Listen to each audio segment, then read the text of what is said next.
आइए जोड़ते हैं कंपनी के एमडी दिनेश नोलखा साहब हमारे साथ इस समय जुड़ चुके हैं। मिस्टर नोलखा सर, गुड आफ्टरनून, बहुत स्वागत है आपका जी बिजनेस पे। सर, पहले मैं आपके नंबर्स पर ही फोकस कर लेती हूँ क्योंकि ऑपरेशनली हमने देखा है आपकी कंपनी का परफॉर्मेंस अच्छा रहा है और मार्जिन्स पर्टिकुलरली मैं देख रही हूँ 250 बेसिस पॉइंट्स की यहाँ पर इंप्रूवमेंट देखने को मिली है। सर, किन कारणों से इस तरह का प्रदर्शन देखने को मिला है और अब इस वित्त वर्ष के लिए क्या आउटलुक है?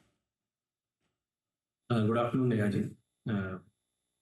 जो हमारा पिछले क्वार्टर के अंदर मार्जिन रहा है वो करीबन 14% के आसपास रहा, 14.5% के आसपास, जो कि हमारा यूजुअल मार्जिन रहा है। लास्ट ईयर थोड़ा सा कॉटन की प्राइसेस काफ़ी ज़्यादा हो गई थी, 1 लाख रुपए कंडी के आसपास हो गई थी, और उसके वो हम पास ऑन नहीं कर पाए थे, इस वजह से हमारे मार्जिन कम रहे। ट्रेडिशनली हमारे मार्जिन इसी रेंज के अंदर और इससे थोड़े से ऊपर की तरफ ही पास्ट में रहे। सर, आपने कितना पास ऑन किया है, कितनी हाइक ली है सर? देखिए, प्राइसेस हाइक नहीं हुई है, रादर कॉटन की प्राइसेस जो हैं पिछले 1 साल के अंदर 1 लाख रुपए कंडी से घट के करीब करीब 60,000 रुपए कंडी के आसपास आ गई। तो अकॉर्डिंगली हमारे धागे के दाम भी उसी हिसाब से, धागे और कपड़े के दाम उसी हिसाब से कम हुए। डेफिनेटली उतना रिडक्शन नहीं हुआ है, इसीलिए आप थोड़ा मार्जिन में इम्प्रूवमेंट देख पा रहे हैं। Alright, valid point sir.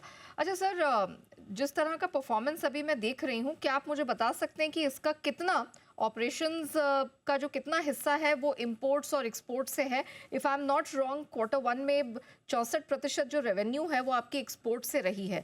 तो अगर आप बता सकें कि किस तरह का ट्रेंड है और इन दोनों एरियाज का कंट्रीब्यूशन कैसा है? करीबन ट्रेडिशनली हमारा 60% प्लस एक्सपोर्ट रहा है। पिछले क्वार्टर में एक्सपोर्ट्स बेहतर था, करीबन 64% के आसपास था, आपने सही कहा, और ये ट्रेंड आगे भी कंटिन्यू होने की पोजीशन है। ऑलराइट। तो आगे जाकर के हम जो एक्सपोर्ट्स है वो इसी लेवल के ऊपर रखना चाहेंगे, क्योंकि ग्लोबल काफ़ी अनसर्टनिटीज हैं। ऐसे ट्रेडिशनल हम चाहते हैं कि हमारा एक्सपोर्ट जो है करीबन 50-55% के आसपास रहे और बाकी हम डोमेस्टिक मार्केट में करें, क्योंकि इंटरनेशनल मार्केट में अभी अनसर्टनिटीज स्टिल जारी है। ऑलराइट सर, सिंस आपने यहाँ पर इंटरनेशनल मार्केट की बात की, हमने देखा है प्राइसेस काफ़ी सबड्यूड रहे हैं अंतर्राष्ट्रीय बाजार में और हाल फिलहाल में ही जो थोड़ा बहुत इम्प्रूवमेंट आया अभी हम देख रहे हैं 7-8 हफ्ते के हाइस के पास हैं। तो सर, ये आगे ट्रेंड में इंटरनेशनल मार्केट में कोई सुधार है और आगे जाते हुए एक्सपोर्ट्स को लेके कैसे आउटलुक बन रहे हैं भारत के लिए, आपकी कंपनी और इस पूरे सेक्टर के लिए? देखिए, पहले तो जो कॉटन का आउटलुक है वो काफ़ी सबड्यूड है। हम ये देख रहे हैं कि इंटरनेशनली काफ़ी प्रोडक्शन हो रहा है और ब्राज़ील में और यूएसए में काफ़ी हाई प्रोडक्शन की तरफ हम जा रहे हैं। इंडिया में भी प्रोडक्शन काफ़ी पिछली बार के बराबर या ऐसा ही होना चाहिए, उसके आसपास ही रहना चाहिए। इससे प्राइसेस जो है सबड्यूड है, डिमांड जो है डाउन होने की वजह से प्राइसेस सबड्यूड रही है। तो आगे जाकर के बहुत ज़्यादा तेजी ऐसा कॉटन के अंदर आ जाए, ऐसा हमें नज़र नहीं आता है एट द मोमेंट। और जहाँ तक रहा डिमांड का सिनेरियो, यान के डिमांड या कपड़े की डिमांड, ये डेफिनेटली डोमेस्टिक मार्केट में पहले से बेहतर हुई है। पहले से हमने काफ़ी इंप्रूवमेंट देख रहे हैं हम डोमेस्टिक में, और इंटरनेशनल डिमांड भी काफ़ी, बिजनेस जो है दूसरे देशों से मूव होकर के पिछले कुछ दिनों में या पिछले कुछ हफ्तों में इंडिया की तरफ मूव हुआ है, तो उससे वो भी डिमांड इंप्रूवमेंट की तरफ। तो हम ओवरऑल अगर हम टेक्सटाइल सेक्टर को देखेंगे एज सच, तो हमें आगे जाकर के अच्छी डिमांड नजर आती है। हाँ, जरूर है कि मार्जिन प्रेशर में है, क्योंकि हमारी काफ़ी कैपेसिटीज जो है वो पीछे अनयूटिलाइज थी। अब एक्सपोर्ट की डिमांड वापस आने से धीरे धीरे यूटिलाइजेशन लेवल इंप्रूव होता हुआ नजर आए। ओके सर, इसके लिए यूटिलाइजेशन लेवल के लिए कोई आपने टारगेट सेट किया है? जब आप कह रहे हैं कि यहाँ से इम्प्रूवमेंट दिखेगा, तो कोई सेट टारगेट है फॉर द फाइनेंशियल ईयर? देखिए, हमारी कंपनी का यूटिलाइजेशन लेवल धागे के अंदर काफ़ी अच्छा रहा है। करीबन हम 95% प्लस कैपेसिटी पे अभी भी काम कर रहे हैं और आगे भी करते रहेंगे। कपड़े के अंदर भी हमारा यूटिलाइजेशन लेवल जो पिछले साल में 80-85% के आसपास था, वो 90% प्लस हुआ है। तो यूटिलाइजेशन लेवल डेफिनेटली कंपनी का इंप्रूव हुआ है। मैं कुल मिला के 12-13% की वॉल्यूम ग्रोथ देख रहा हूँ पिछले साल के कंपैरिजन में इस साल के अंदर हमारी कंपनी के। Okay, wonderful. अच्छा सर, अभी आपने एक रीसेंट एक्सपेंशन किया है वर्थ 955 करोड़ के आसपास का। सर, इसका रेवेन्यू स्ट्रीम में जो योगदान है इस इन्वेस्टमेंट का, वो कब से दिखना अब शुरू हो जाएगा? ऑलरेडी पिछले फर्स्ट क्वार्टर के अंदर ये ऑलरेडी रिफ्लेक्ट होने लग गया है। ये हमारा एक्सपांशन जो है पूरा तरह से कंप्लीट हो गया था नवंबर 23 के अंदर। तो कुछ पोर्शन जो है इसमें फर्स्ट क्वार्टर के अंदर हमने रैंप अप किया था, लास्ट मतलब जनवरी से लेकर के अप्रैल के अंदर। फिर अप्रैल से जून के अंदर भी कैपेसिटी काफी यूटिलाइजेशन इंप्रूव हो गई थी। तो मोर और लेस अभी utilization level near to peak level पे हम पहुंच गए हैं। सो हम जाके देख जाकर के करीब करीब इसी यूटिलाइजेशन लेवल के ऊपर रहेंगे आगे जाकर। ओके। अच्छा सर, थोड़ा मैं आपके एक्सपोर्ट बिजनेस पर फोकस करना चाहूंगी। आप क्या हमारे दर्शकों को एक ब्रेकडाउन दे सकते हैं आपके जोग्राफिकल डिस्ट्रीब्यूशन का?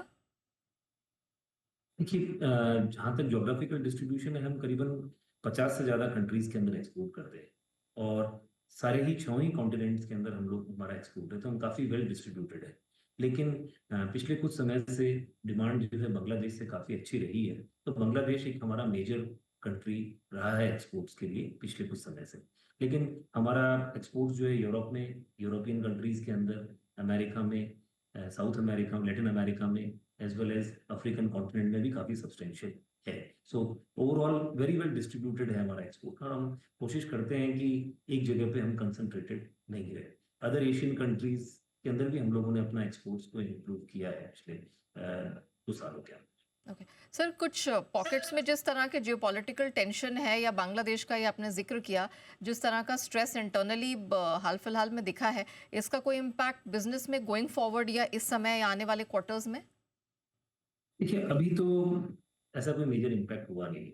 जो ऑर्डर्स वगैरह हैं या जो पेमेंट्स हैं वो रेगुलर हैं और आगे भी अभी ऑर्डर्स मेंटेन हैं। लेकिन हमको ऐसा लगता है कि जिस तरह की जियो पॉलिटिकल सिचुएशन बांग्लादेश में हो गई है, आगे जाकर के इसका यहाँ से बिजनेस डेफिनेटली वहाँ इंक्रीज नहीं हो पाएगा। वहाँ पर हमको कस्टमर्स को लेके भी हमको थोड़ा ज़्यादा चूजी होना पड़ेगा। वहाँ पर काफ़ी फाइनेंशियल डिसिप्लिन लेके आ रहे हैं लोग अपने सिस्टम के अंदर। और दूसरी, ये तो एक फाइनेंशियल डिसिप्लिन तो अच्छी चीज़ है, लेकिन बाकी दूसरी तरह की तकलीफें भी वहाँ पे शुरू हो गई है। लेबर की अनरेस्ट भी थोड़ी सी होने लगी है। अभी पीछे उनके यहाँ पे बाढ़ भी हो गई थी, तो थोड़ी प्रॉब्लम हो भी रही है। हम्म। तो वहाँ तकलीफें रही है। अब वो तकलीफों की वजह से वो बिजनेस जो है, कहीं ना कहीं गारमेंटिंग का बिजनेस जो है वो मूव करेगा। इंडिया भी वन ऑफ द बेनिफिशियरीज होना चाहिए, हमको ऐसा लगता है उसमें। या फिर अदर एशियन कंट्रीज के अंदर भी ये बिजनेस मूव हो सकता है। तो हमको हमारे बिजनेस को भी अकॉर्डिंगली मूवमेंट लाना पड़ेगा। तो ओके। हम बहुत ज्यादा ग्रोथ नहीं देख रहे हैं बांग्लादेश के बिजनेस में। हम कोशिश करेंगे कि हम बांग्लादेश के अंदर जो बिजनेस कर रहे हैं उसको मेंटेन करें, और बाकी हम दूसरे मार्केट्स के अंदर और एक्सप्लोर करें। ओके सर, अगर आप क्विकली मुझे बता सकें कि कौन सी ज्योग्राफी है, इंटरनेशनल ज्योग्राफी, जो अभी सबसे बड़ी कंट्रीब्यूटर है आपके एक्सपोर्ट रेवेन्यूज में?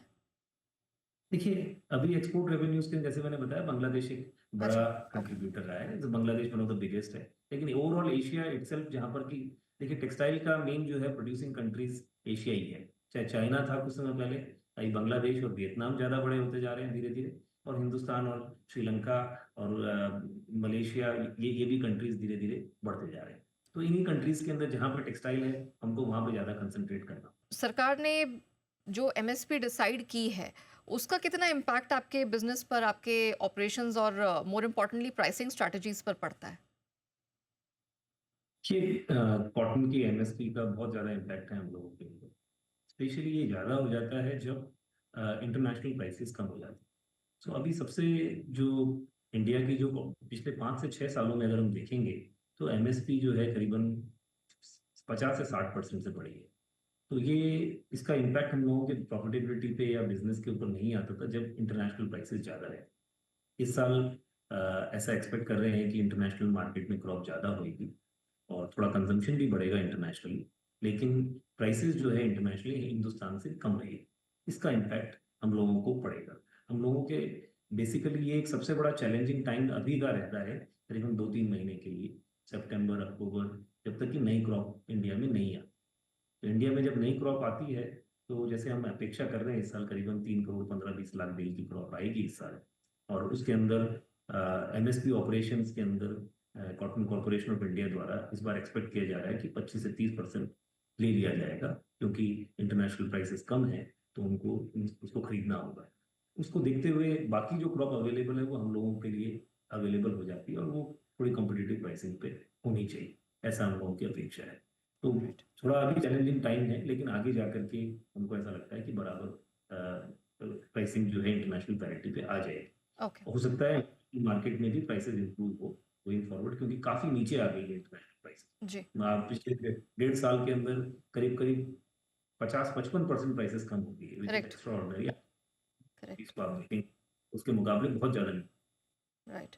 दिनेश सर, एक आखिरी सवाल, हमने देखा है फ्रेट कॉस्ट में कोई बहुत नरमी यहाँ देखने को नहीं मिली, बहुत तेज़ी से प्राइसेस भी बढ़े और कंटेनर शॉर्टेज तो है ही यहाँ पर।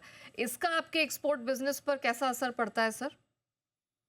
देखिए इसका मेजरली हमारा जो बिज़नेस है, वो एफओबी बेसिस पे होता है। लेकिन अवेलेबिलिटी का एक इश्यू रहता है। उसकी वजह से कई बार ऐसा होता है कि हम हमारा माल समय से नहीं बेच पाते। तो इसको थोड़ा चैलेंजिंग है। लेकिन ये बहुत ज़्यादा इसकी प्रॉब्लम थी जुलाई के अंदर और मिड ऑफ अगस्त तक। अभी काफ़ी पहले के मुकाबले सिचुएशन बेटर हुई है। थोड़ा बारिशों की वजह से पोर्ट्स के और या टाइफून्स की वजह से पोर्ट्स की थोड़ी वर्किंग भी डिस्टर्ब रही है पिछले कुछ दिनों में, मुंद्रा पोर्ट और नवा शेवा के ऊपर। अब ये स्थिति काफ़ी पहले से बेहतर है और हमको ऐसा लग रहा है कि आगे अगले 2-3 महीने में ये स्थिति और ज़्यादा बेटर हो जाएगी। लेकिन डेफ़िनेटली एक डिले या increase in working capital cycle तो हो ही जाता है इस सब की वजह से। फ्रेट्स भी काफ़ी, अगर हम देखेंगे, फ्रेट्स भी बहुत बढ़ गए। जो सी फ्रेट्स हैं वो भी बहुत इंक्रीज़ हो गए हैं, क्योंकि ये जो इज़राइल हमास का जो कॉन्फ्लिक्ट चल रहा है, उसकी वजह से सारे जो मटेरियल्स हैं वो आज रेड सी से नहीं होकर के और नीचे अफ्रीका के नीचे से होकर के जाने पड़ते हैं, तो ट्रांजिट टाइम्स वगैरह भी इंक्रीज़ हुए हैं। लेकिन सभी लोग इसको अब एडजस्ट कर चुके हैं, करीब-करीब पिछले 6-8 महीने से ये सिचुएशन हो चुकी है। तो इसको एडजस्ट करके और कस्टमर्स भी अकॉर्डिंगली आज की तारीख में अपने आप को एडजस्ट कर रहे हैं। Alright mister Nolka, thank you so much sir हमारे साथ जुड़ने के लिए और कंपनी के साथ साथ पूरी सेक्टर और ग्लोबल ट्रेंड भी दर्शकों के सामने रखने के लिए आपका बहुत बहुत धन्यवाद।